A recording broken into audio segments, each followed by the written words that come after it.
Hi everybody, this is my instant maker, Deborah Vick. I am coming back again after I finished putting on the little charms, the little beads at the ends. I'm sorry, I had some technical challenges and I'm back again. So I did, as a refresher, I did cut off the ends with the heat knife that I showed you guys before. I know some people have asked hollow. They have ones that you can plug in that I touched the metal part of the stand, which is why we have a stand. So we're going to not do that. That's very hot. And we keep those away from kids. So, as you can see, finishing knot. This one is on the gunmetal here, and it says MG, hashtag MG Strong for my Syringa Gravis awareness. I'm going to bring my ends together, and like the other video has shown, you are going to take your piece of string, and you're going to fold part of it in half. Just like this. Just the end. I'd say maybe no more than a couple inches you need out of it. I have like a 7-piece inch strand here, and I have about 2 inches folded down. So it's going to look like this. Just so you can see, I have this folded like this. And zoom out a second so you can see.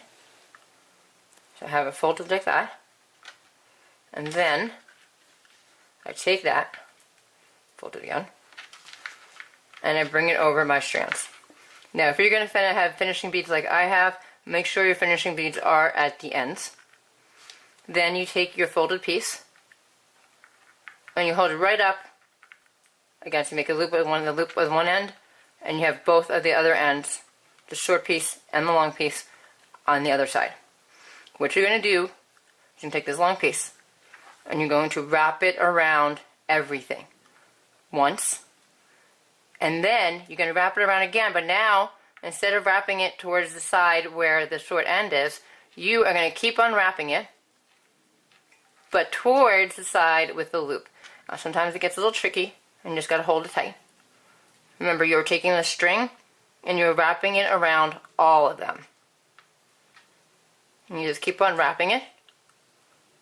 And you got to hold everything tight. That's the trick, is holding it tight and wrapping it towards the side with the loop. See, the other end of the side with the loop. So you're wrapping it away from the end pieces. And you're going to wrap it towards the loop side. I keep on saying this because that is the easy part. That's the trick to this little slide knot here. And scouting, this is how we call whipping rope. This is how come I learned this. I learned this at a outdoor leader, introductions to outdoor leaders for outdoor leadership scouting course.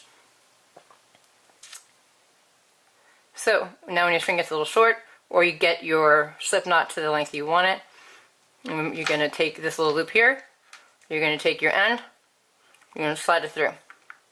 Now you go to the other side, your short piece, and you pull that. Pull the other end, and you just keep pulling both ends until it is evenly and smoothly and tightly made. Not too tight that your strands don't move. You have to make sure your strands can move, because if you make your slip knot too tight, then it doesn't work. So I usually work it a couple of times to make sure it's going to work, because I have before made it too tight and then it doesn't work afterwards, which is not fun. So I make sure it works.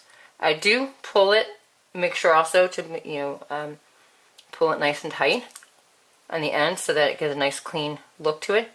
I'll bring it in nice and close here, or zoom in here.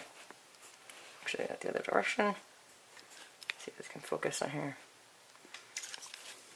Sorry, I'm usually behind the camera, not trying to take pictures, and I'm having technical challenges again. This is not exactly how I would do this. Okay, there we go.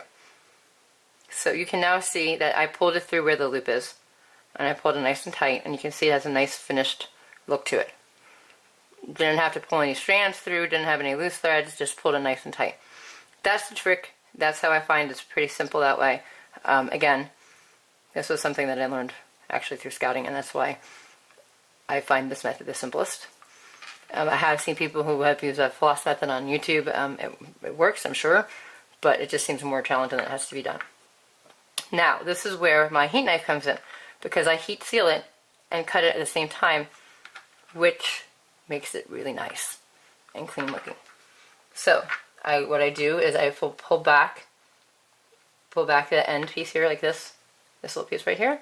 I'm pulling it back, and now I'm just going to take my heat knife that is very hot, so be careful, and I just cut off that little extra piece.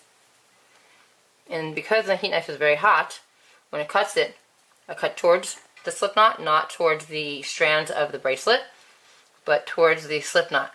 If you cut towards the strands of the bracelet, you are going to cut your bracelet strands. I have done that before too. So you cut towards the slip knot itself. You make sure it moves. Sometimes if you cut it too close, it seals to the strings. And if you get it right way when it seals to the strings, you can kind of glue them, because the heat knife kind of in a way seals it and glues it together. So you can kind of make sure that it moves.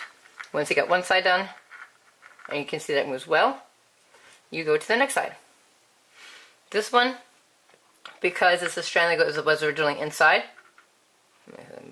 it goes inside, I really like to pull it back before I cut it.